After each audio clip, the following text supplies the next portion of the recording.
Πρώτα βήματα συνοδεύονται από ενθουσιασμό, αλλά και τούμπες. Κάντα πιο ασφαλή από ποτέ με το προστατευτικό κεφαλείο της Giggles & Co. Σχεδιασμένο για μωράκια από 5 έως 24 μηνών, προστατεύει γύρω από το κεφαλάκι, απορροφώντας χτυπήματα από πτώσεις, γωνίες ή σκληρές επιφάνειες.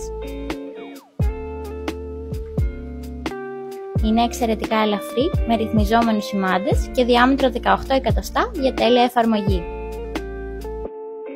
Εξωτερικά το ύφασμα είναι φτιαγμένο από 100% βαμβάκι, ενώ εσωτερικά περιέχει αφρό EPE που δεν συγκρατεί υγρασία και δεν παραμορφώνεται. Καθαρίζεται εύκολα με νοπό πανί και στεγνώνει γρήγορα. Και επειδή κάθε μωράκι είναι ξεχωριστό, έρχεται σε 8 υπέροχα σχέδια με χαρούμενα μοτίβα για να διαλέξεις αυτό που ταιριάζει στο μωράκι σου. Βρες το τώρα στο tinycocoon.gr.